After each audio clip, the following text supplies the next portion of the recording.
In the main event on SmackDown, we saw Daniel Bryan and Eric Young. 4 years ago, April 2014 to be exact, Daniel Bryan won the WWE World Heavyweight Championship, and Eric Young had won the TNA World Heavyweight Championship. No, baby, that's for somebody else. We're just going to keep you right where you're at right now. It doesn't matter what you think. The Wrestling Realm presents Break It Down with Brian H. Welcome everyone to this episode of Break It Down with Brian H. You heard my boy Hypno Beats, my little cousin Mike, with the intro music. Shout out to him. Make sure you're following him at Hypno Beats on Instagram. And if you follow me on Instagram, most of the time you'll see me tagging him. But let's get ready for today's show. We're going to start off right with SmackDown. The Miz taking off Daniel Bryan. SmackDown started off hot, kind of how Raw did, but Raw would fizzle out SmackDown. That's not the case. We saw The Miz and Daniel Bryan because The Miz came out there and he had Team Hell No on Miz TV. And he was talking about they were the most dominant tag team, the best tag team in the past couple of years, something like that. And all of a sudden, he shows them reuniting, but then he started showing all the bad times that they had. And if you remember that Daniel Bryan's last title defense was against Kane, but then later on, Kane would put Daniel Bryan in the hospital, kayfabe, leading to Daniel Bryan being stripped of the World Heavyweight Championship, the championship that me and a lot of other fans of his waited so long for him to have. But nonetheless, Miz and Daniel Bryan and getting them two back on a program together, I'm happy. This is the ultimate collision course that we're waiting to happen. I know a lot of people out there, a lot of so-called insiders are saying, well, WWE doesn't know what they're going to do with Daniel Bryan. Perhaps that they're waiting because his contract is up in September. I believe Daniel Bryan is staying. I think he's going to stay in the long run. He's going to make so much money in the WWE. Sure, he will make money on the indies, but he's going to make this good money. He's going to make that Vince McMahon money. And I think he'll be due maybe he'll be close to $1 million contract, if not necessarily the contract, but definitely with the endorsements and the merchandise. So he tried to stir up stuff, but eventually this will lead to the main event, which we saw Team Hell No and the New Day taking on Sanity and the Bludgeon Brothers. One of the things I like is SmackDown has found a way to keep us interested in all of their tag teams. I'm interested in the Bludgeon Brothers. I'm interested in Sanity, New Day, Team Hell No. I know, we talk about where is a team like the Bar. You know what? They just, like I said before, they deserve a vacation. But Daniel Bryan and Kane, this is a team because, we got Extreme Rules coming up, which I'll probably do a prediction show. Haven't decided yet, but I probably will. So I won't necessarily give all my predictions, but I'll say this. If we see that team break up, it will be interesting to see if Miz would kind of be like a enforcer for Kane. However, I don't see them breaking up, but I don't see them winning the tag team title Sunday. At least I hope not. I don't want to see, I was just hoping that Kane would just kind of come in, do his thing, and then go on off and, run or serve as mayor from the county he's running for. But I just don't see that him and Daniel Bryan having a long title run. Maybe a month. That would be cool too. But I would ultimately love to see the Miz versus Daniel Bryan at SummerSlam, or see Miz versus Daniel Bryan at WrestleMania for the WWE Championship. Now, my uncle Troy, who introduced me to this great business of professional wrestling when I was an infant, he says that he just don't see the Miz being a guy to headline WrestleMania in the long, with all the other talent they have on the roster. He find it hard to believe for the Miz to be that guy to do it and do it again. So that's going to be interesting to see how that plays out. But another thing that was very interesting on SmackDown this week, we saw Asuka taking on James Ellsworth in they call it Battle of the Sexes. But what we saw was a lumberjack match, and in the end, it was Asuka winning, but Carmella and James Ellsworth getting the last laugh. And this makes you wonder, will Sunday be Asuka's time? I happen to believe so. Yes, Carmella has beaten both of them. beating her and Charlotte Flair, but I like to think this is her time. One of the things I like about Carmella and her title run is she's been so arrogant and so confident, but yet she's carrying herself as the perfect heel champion. That's what I like to see. I want to see how long they're going to go with this. I want to see if this ends this week or do it in maybe later down the line. Nonetheless, I am enjoying Carmella's title reign. So I'm going to take a quick break. I got a new show I want to introduce to you. As a matter of fact, I'll let the host introduce himself. Yo, this is Cassius of CFlim TV. You can follow me on Twitter at CFlim88, where you can find my podcast about the influence of black culture on sports media. You're listening to Break It Down with my man Bryan, brought to you by the Wrestling Realm. Don't go anywhere. Keep it locked. The show is coming right back. And I'm back, ladies and gentlemen. That was my boy Cassius, one of my ESPN alumni brothers. Cassius was there longer than I was. We both came through the system of television production at the worldwide leader and off to do bigger and better things. So he's got a podcast that really talks about black culture. Definitely encourage you to check out his first episode. I really enjoyed it, and I can't wait till the next one. So I'm going to shift gears here, and let's talk about some New Japan Pro Wrestling. Is the Bullet Club fine? You know, we saw Cody Rhodes take on Kenny Omega for the IWGP Heavyweight Championship. In the end, I mean, and maybe, you know, I did some reading up and, you know, I wanted to see what some of the experts, you know, I'm not a New Japan expert, so I wanted to see what some of the experts had to say. And I read this article on Bleacher Report, pardon me for not getting the author's name if you knew the struggles I had with the computer before this show.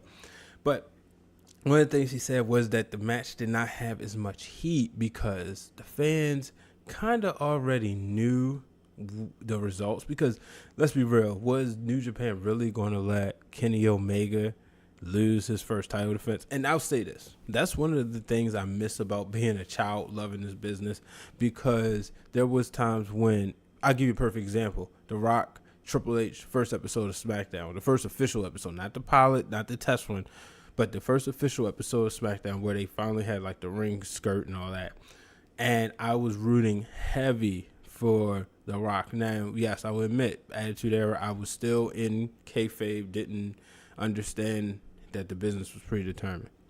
But I was really rooting for The Rock to beat Triple H. And when Shawn Michaels kicked The Rock in the face with the Sweet Chin Music as he was the special guest referee, I was more than disappointed. So, you know, looking at this, you know, like I said, we kind of knew Kenny was going to retain the title. Still a great match. I enjoyed it much more than I did a Supercard of Honor. However, after the match, we saw an attack. Yes, the Girls of Destiny, Tama Tonga and Tonga Lao, joined by their father, the legend, King Haku, or as I like to remember him, as Ming. I know he was known as Haku more, but you know, to me, Ming was scary. Ming was that guy who looked like he could rip you apart, and then when he had the all-black suit on and the glasses. But they went on to beat up the Elite. And then, you know, they just made it clear, like, we're sick of all this bickering. But then Cody Rhodes came out there, and I tweeted, there's no way Cody Rhodes was going to try to take on all three of them. Now, I want to pause right there. What I like immediately when this happened, I'm watching it, and I remember the story when Cody talked about his dad smarting him up to the business. The first time he was smarting up to the business, and his dad had took on Ming in the ring, and Ming had busted him open. And when he was in the back getting stitched up, all of a sudden here comes Ming, and Cody says he's 14 years old. He's standing there ready to fight, and then he sees Ming shake his father's hand, and he looked at him like, what in the world just happened? That was his first lesson in getting smartened up to the business, and that's when he learned, like, okay, this is a work. So I'm sitting there, I was like, wow, he's in the ring with the guy who he was ready to fight as a 14-year-old, but he did get his butt whooped by Ming's boys and Haku. You know, King Haku and the fellas, you know, took care of business, and, you know, Tama Tonga said basically, you know what, you, Kenny, all this back and forth, who's the leader? This was never what the Bullet Club was about. So I'm interested to see what happens. I like that this happened at the G1 special in San Francisco. And one of the things I read was, you know, it's kind of a way to kind of keep the American audience happy but they just felt like it didn't bring the heat. So what's going to happen? I can't wait. I do got to check out some more pieces of them talking, so I haven't checked that out yet, where they discuss what happened afterwards. Now, staying with New Japan, Juice Robinson defeating Jay White to become the new IWGP United States Champion. And in the match, good old JR, Jim Ross, was hurt, and that led to Josh Barnett getting upset because there was a spot where they ran into the barricade, which hit the table, and Jim Ross said it broke his ribs, and he spent some time in the hospital. So, I was like, wow, why are they positioned there? But, it's different. And apparently, it doesn't happen like that all the time. So, but you could tell JR was shooting. He was really upset. But, we got to start talking about Juice Robinson. Here's the guy who was in the NXT. He was one of the guys beginning. If you remember Kevin Owens' debut, you may remember seeing Owens come out there and beat this guy with dreadlocks in his first match. And then later on, he would celebrate with Sami Zayn finally became NXT champion, beating Neville, and only for Kevin Owens to turn on him. But Juice Robinson is a guy who came up through the WWE system, but didn't really hit the indies. He hadn't really found himself. Now you look at him, it looks like he's finally found himself, knows who he wants to be, and he's the IWGP United States champion. So I'm excited for his run. I remember when I first tuned into New Japan and I saw him, I said, oh, I like this guy. Wait, that was CJ Parker? So I want to see what happens here. But I definitely recommend you check it out. Check out some New Japan. Shout out to the real Dwayne Allen, who always kind of keeps me up to date with what's going on over there. And I tend to watch it. I'm getting more and more access to it. And, I've been utilizing YouTube on my television more, so I tend to watch stuff more from online as opposed to, I don't really like sitting on my computer watching wrestling and stuff long term. A couple of clips here and there, but, and on Twitter. But so there's that. I'm going to go ahead and take another quick break, and then maybe I think I'll come back and talk a little bit of Monday Night Raw. Be right back. What's up, guys? This is the boys from Talkamania, and you're listening to Break It Down with Brian H., brought to you by The Wrestling Realm. And I'm back. That was my boys from Talkamania. Make sure you check their show out where you can get all your podcasts from. I got one of their shirts, and, shout out to them. I won one of their shirts on Twitter. Those guys are great over there, I tell you. Let's talk about some things that was not so. Well, actually, it's something that was great. And that was Monday Night Raw kicking off with Roman Reigns and Bobby Lashley. Shout out to my boy Steve, who used to always do his voice like that. But Roman Reigns and Bobby Lashley, they making it personal. Getting people invested. I think when you go out there and you start to show off with a brawl, if it makes sense, it gets people hyped up and they want to see it. And now I want to see this match. I want to see what's going to happen. Who wins? Bobby Lashley, Roman Reigns. I'm really hoping Bobby Lashley wins. I don't want to see Roman go over on him. Is this an official number one contender match? Somebody tweet me, let me know whether or not, because I could be wrong. But I think it's kind of obvious that the winner would face Brock Lesnar if he ever decides to come back and defend that title. But speaking of him, Brock Lesnar, he showed up at UFC this past weekend after Daniel Cormier won the title. And then Lesnar would go ahead and, DC, Daniel Cormier, challenged Brock Lesnar, which led to Lesnar, responding and telling him he's ready for him. He's going to beat him up. And of course, he used a few explanatives. But that's not the money matchup, Dana White. Now, what's sad is Dana White has not been able to create stars. And when I look at a guy like Daniel Cormier, I see somebody who's a hard worker, but he's just not a draw. I'm going to say he's what Eric Bischoff was kind of saying about Bret Hart. Like, he's just not a draw. He comes out there and he works hard and he goes out there, he's a world champion, but he's just not somebody that you're going to go out your way to see. John Jones was the guy. The money fight is John Jones versus Brock Lesnar. However, John Jones just can't stay off the weed and stay off the coke, So, unfortunately, you pray for guys like that they can address their demons. But nonetheless, that's where we at with that. We'll see. Rumor is that Brock Lesnar can't fight until January. So I'm really hoping that WWE does not leave the title on him that long. I understand that it's a money thing, but after a while, how much do you sacrifice to the rest of your roster? Because we're looking at now to January, we're looking at 5 months. So are you really going to do that to your so-called flagship show? Because word on the street is the ratings are diving, and as the ratings are diving, we got Monday Night Football coming around the corner. And you know what? A lot of people could say they're not going to watch, they're not going to be invested, but I guarantee you, when the NFL season gets here, that's all going to change, regardless to who's playing. People just love football, and I think it's because we don't get it every day. So people say, you know what, I got to watch. I got to dedicate my Sundays and dedicate my Monday nights to it. And that's why, back in the summer, WWE used to bring it on Monday nights back in that day. So then during the summertime, so by the time we got to Monday Night Football, you were already invested in that storyline, and that Monday Night Football could wait. It wasn't like then. It wasn't like now where we have all these apps where we can kind of watch both. No, you had to either watch Monday Night Football, or you taped it, or you watch Monday Night Raw. And then once Nitro came out, you had to make that decision. So, nonetheless, everything else on Raw, not really interested. So, not going to bore you by complaining. That's not me. So, let's move on. Matter of fact, I'm going to go right into my top rope this week. Going up to the top rope. It's time for this week's Top Rope segment of the week.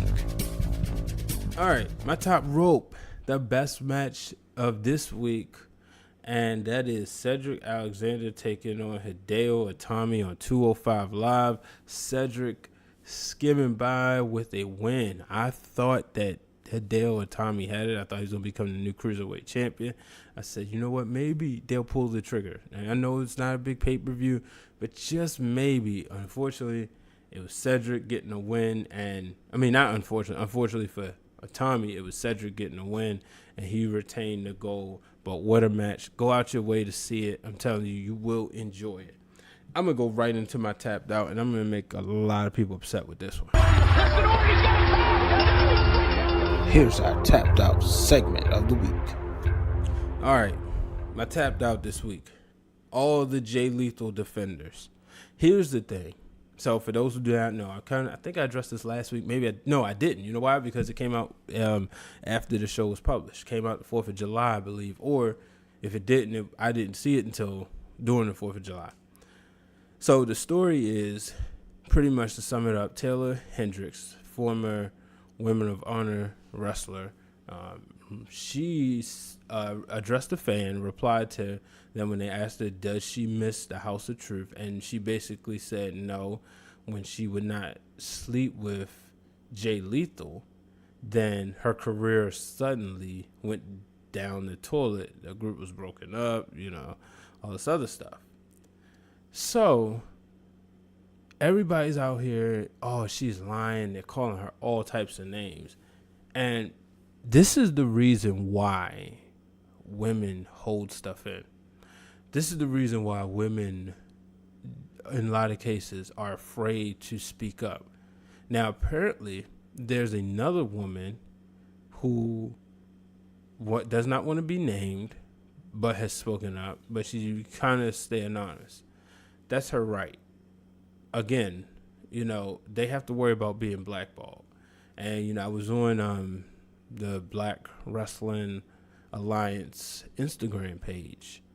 And, former United States champion MVP decided to reply to my statement. And my statement was simply, if you watch The Keepers on Netflix, film based on a school here in Baltimore, or old school here in Baltimore, named Seton High School, which would eventually become Seton Keogh, which was like two Catholic high schools merged. And then when they merged, that's when, I guess they went under. But Seton was a all-girls school. And if you knew about all-girls schools back in the 60s and 70s, a lot of times they were ran by priests and nuns. In the story, and you know, it's not, you watch the documentary, and I think it's like 6 or 7 part. It's very sad. It makes you want to hug your children because you don't want nothing like this to happen to them. So, to summarize it up, in there you have these older women who are about in their 60s, and they're replaying these horrific acts that happened to them, where they were sexually abused by the priest. If they did something wrong, or the priest felt they did something wrong, he would sit there and have sex with them, or make them perform sexual favors for him. And for those people don't know, in case you don't understand, I went to Catholic school, and I know this is kind of getting off the wrestling subject, but I have to make this point in order for people to understand. For those who don't know, like I said, I went to Catholic school, and priests, they're not allowed to marry, and the nuns aren't allowed to get married. So, you know, they was replaying these stories about all the stuff that was happening to them, and the priest would make statements like, if you tell anybody, I'll kill your family, I'll have your family killed. You have that happening. Then, all of a sudden, the reason what makes this, so the whole point of the whole documentary is trying to figure out who killed a couple of these nuns. Apparently, the nuns knew about this and were going to tell. And these nuns were 26. Reminds you, these girls are in high school, so they're about 14, 15, 16. The nuns were going to say something, and apparently they got killed. So, later on in the documentary, you have these high-ranking officials like police officers, or, you know, a couple of people, retired cops or retired whatever. They're saying, oh yeah, I knew Father so-and-so. He would have never done such a thing. That is absolutely false. Totally dismissive. But yet you got 2, 3, 4 women talking about these horrendous acts that happened to them. And you start thinking, like, why didn't you tell your parents? But that was the fear that was instilled in them. So I said on the page, I said, if you watch The Keepers, you will notice that people are quick to defend. They were quick to defend and say the priest would never do such a thing. So MVP decided, you know, I also said people are quick to defend the celebrity. That's where it started. People quick to defend the celebrity. If you watch The Keepers, you'll notice people will say things as if, like, oh, my friend would never do such a thing. So the 305 MVP decided to reply to me and said, he's not a celebrity to me. Duh, y'all in the wrestling business. He said, I know him, and, you know, most of the people who perform those acts have a track record, not just a one-time thing. And I'm sitting there like, yeah, but no, at the end of the day, we don't know the facts. So the reason why I'm saying that the Jay Lethal defenders are on my tapped out is because everybody's so quick to defend him because they like his body of work. They do not know Jay Lethal as a man, you know. They just want to say, oh, yeah, I like him because he can wrestle, or he didn't do it. They don't know Jamar Shipman. And Jamar Shipman and Jay Lethal could be 2 completely different people. We don't know that. So everybody just need to shut the hell up. You know, we have this story that just came out today about NFL running back LaShawn McCoy. And people are just quick to defend. And that's the problem with society. People are quick to defend these women. I mean, quick to defend the men and shame the women. And then they wonder why women don't come out. And then hence we have the Me Too movement. Now, we saw this in the WWE with Enzo Amore. And people say, well, WWE should be ashamed. They shouldn't have fired him. That wasn't the issue. He said, Vince even told him, we're in the Me Too movement, which, again, I hate the fact that it's called a movement because eventually movements end, you know, and then when the movement ends, what happens? We're going to go back to treating women like the scum of the earth. My show, I can talk about it because I want to. So, but in Enzo's case, where he was innocent, he was fired because he didn't say anything, and his backstage reputation didn't help. You listen to him on Austin's podcast, you hear how he was just annoyed the heck out of Triple H, and Triple H said, you just don't get it. So I'm pretty sure it was like, oh, now I got a chance to get rid of him. Let me get rid of him. This is a perfect opportunity. So that's my tapped out for this week. You know, I promise We'll get back to wrestling after this break. What is up, people? This is Sean Williams, host of Variety Bites and The Shark Attack, and you are listening to Break It Down with my good friend, Mr. Wrestling Knowledge himself, Mr. Main Event, Bryan H. Waters, right here on Podbean. And I'm back. And that was the Shark, Sean Williams, So now it's time for Wrestling for the Culture. It's time for Wrestling for the Culture, where we take a look inside to see what the wrestlers of color have been doing this week. So, Wrestling for the Culture this week, we have D'Angelo Williams, the former running back of the Carolina Panthers and the Pittsburgh Steelers, is back on Impact. And that guy DM, Dave Meltzer, said that he's one of the best. He has the potential to be one of the greatest wrestlers of all time. And I'm just assuming, Mr. 5-star, 6-star, 7-star. I'm assuming, I'll give him credit for the credit. Dude's watched a lot of matches.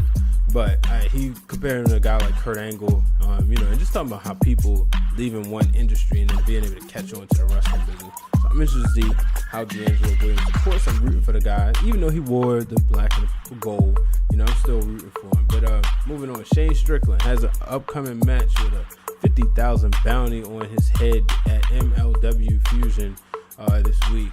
So he's going to take on Low Key, so that's going to be fun to watch. We also have last week Su Yung beating Saraya Knight at Rise of the Knockout special, the Rise promotion where they had few of the TNA Knockouts. Su Yung retaining her Impact Women's Championship, and also just announced for upcoming, I believe it's an upcoming Nova Pro, that Faye Jackson, good friend of mine, will be taking on the one and only Miss Madison Rain. So that match should go down July 28th. So she said on Twitter, Faye Jackson tweeted, "Well, clutch my damn pearls." So that's going to be interesting to see. Now, it's time for everybody's favorite part. That is From the Realm. And now for our From the Realm segment, where I answer your questions from the Facebook fan page, the Facebook group page, and the Twitter at Wrestling Realm. All right, From the Realm, a lot of questions, so let's jump right into it. Probably a record-setting questions this week. From the Shark, we'll start off with him. What's the best solution to give credibility to the Universal title? It doesn't seem like just taking off Brock will fix things. So my answer is you got to make people care about it. And what I mean is you got to make the wrestlers care about it. I want to see Braun Strowman and Kevin Owens beef, not only because they have a personal issue with each other, but also to kind of show that their goal is to become champion. We used to always see like that was the ultimate thing, to become the champion. When Stone Cold Steve Austin, even though he wasn't if he lost the title, he was always trying to become champion. So that's what I want to see. And same with Roman and Lashley. I want this feud to be about being the man and to become the Universal Champion. And I think that's how we can kind of give credibility. I ain't gonna say the belt doesn't have any credibility, because at the end of the day, it's on Brock Lesnar. Regardless how I feel about Mr. Part-Timer or No-Timer, he's still a big name. He's still a big draw. Hence the reason why Dana White wants him on his promotion. So, next question. When do you see Drew breaking away from Dolph? It's going to be a while. I think that there's no need for either guy to be a face right now. So I'm looking at probably after WrestleMania. But, Drew McIntyre, he's a guy who, I think this could work. Dolph Ziggler was the the Intercontinental Champion, and Drew McIntyre was the Universal Champion. I think it still could work. This could be a solid duo for a while, but I don't think we see them break up in 2018. The last question: where does LAX, Homicide and Hernandez, rank in the tag teams of this era amongst guys like the Young Bucks, the Motor City Machine Guns, the Briscoes, and others? To me, they're like number 3 on those list of legends. You have, you could really make a toss-up for the Young Bucks or the Briscoes. I would probably give it to the Young Bucks slightly, just because they've shown that they're a huge moneymaker as far as, you got All In, stuff they've done in New Japan, and they're just all over the place. So, probably a couple years ago, obviously we was giving it to the Briscoes. Briscoes kind of taking like a backseat. I mean, they're there, and they're legends. But to me, the Bucks have been just hot and they've been solid. But I do definitely give LAX credit. All right, moving on. Michael Moscato. Shout out to Mike, one of my longtime friends from kindergarten. He says, what's going to happen when Ambrose comes back? Or is he going to keep eating off Renee Young forever? Right place, right time. Mike, with Dean Ambrose, this is a guy, when he comes back, he's going to get a huge pop. But afterward, then what? So you want when he comes back, you want it to make sense, and you want this pop to make sense. So it's got to be the right place and right time. It could be Survivor Series. It could be, right at SummerSlam or after SummerSlam. I think SummerSlam would be good, though. All right, talking about Pod. Shout out is either from my boys, Terrence and Satch. A great show over there. You can follow them at Talking About Pod. So the question is, or what they want me to do is rank 3 matches that we're talking most about last week. So, and the order is Ali versus Murphy, Phoenix versus Swan, and Cody versus Kenny at G1 Special. So, if I had to rank those 3 matches, number 3, Phoenix versus Swan. I watched the match. It was a good match. I was entertained, but maybe because I'll be honest, I haven't been following that storyline, but just watching the match itself, it was a good match. Number 2, Cody versus Kenny. You could see, and this is, and I'm looking at matches. I'm not adding in the storylines, but you could see how personal it was. You could see how, you could just really tell, that there was some tension and animosity there. But everything was put together well. And then number 1, Ali and Murphy. Mustafa Ali, Buddy Murphy, man, they've been putting on some of the best matches in 205 Live in recent memory, and this didn't fall short at all. So I really enjoyed that. That's definitely number 1. New question sender at Chris Rucker's show. So Chris says, if you could give one wrestler a title run, who would it be? Becky Lynch, Rusev, Drew McIntyre, or Ronda Rousey? If I could give one, man, this is tough, but I got to go with Drew McIntyre. That dude is money. He's learned from his mistakes. Yeah, Rusev could do it, but the guy, and I hate when he says this, but this is where I can see a guy like Bruce Pritchard saying he doesn't need the belt. Doesn't need it. Do more fun without it. But no, I would definitely give it to Rusev, but number 1 out of all is Drew McIntyre. McIntyre just came back, and he looks like $1 million, and to me, it height starting to look like he's a big deal, much bigger deal than what he was before. Next question, Brandon Williams. You can find him at B Will Media. Make sure you check him out. Brandon is a multimedia journalist from the great University of Bowie State. Shout out to Brandon, one of my boys, one of my little brother, I call him. And his question is, how will the feud between Sasha and Bayley end up? So this is what I see. They'll fight at SummerSlam. They'll have a great match. I'm gonna go with Sasha winning that one. She'll cheat. We'll still keep it going. Then what will happen is they'll go back and forth, but then eventually they'll work their way where this feud will have the Raw Women's title involved. But we will see, by then we'll see more to them than just the wrestling aspect. We'll see how personal it gets, and we'll see them dig deeper into their personalities. Next question, Sneaky Cactus. At Sneaky Cactus. His question is, thoughts on Finn Balor. What do you do with him after this boring feud with Baron Corbin? I don't know. I just don't understand why the Universal title does not have a rematch clause and they didn't notify us, because I would at least give him a title shot, just on the strength that he was the first champion and he never got a rematch. But it's kind of hard to see where you go with him. I would love to see that if Rollins and Dolph Ziggler, and I would love to see Balor and Rollins have a solid feud. Balor and Dolph Ziggler have a solid feud, which would eventually lead to Balor becoming, the Intercontinental Champion. Next question. View from the top rope. At View from Top Rope. Shout out to my boys over there. They're going to be at StarCast on Radio Row, or I should say Podcast Row. So make sure you check them out if you're going to StarCast. And their question is, who is the one superstar, if you had your own promotion and infinite money, you would sign and make them the face of your company? So if I had infinite money, it would have to be the great one himself, Dwayne Johnson, The Rock. He would be the face of the company. I think that even in his age now, if I can give him the money and take him away from movies, he would still draw. If I was starting my own promotion, that means I'm rivaling the WWE. So I think that having The Rock in another promotion wouldn't be like it was having Hogan in TNA. I think some people would still care. But then if it couldn't be him, it would obviously be my favorite wrestler in the world, Daniel Bryan.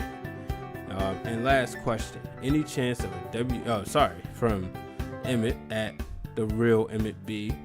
And his question is: any chance of a major WWE event coming to the DC area?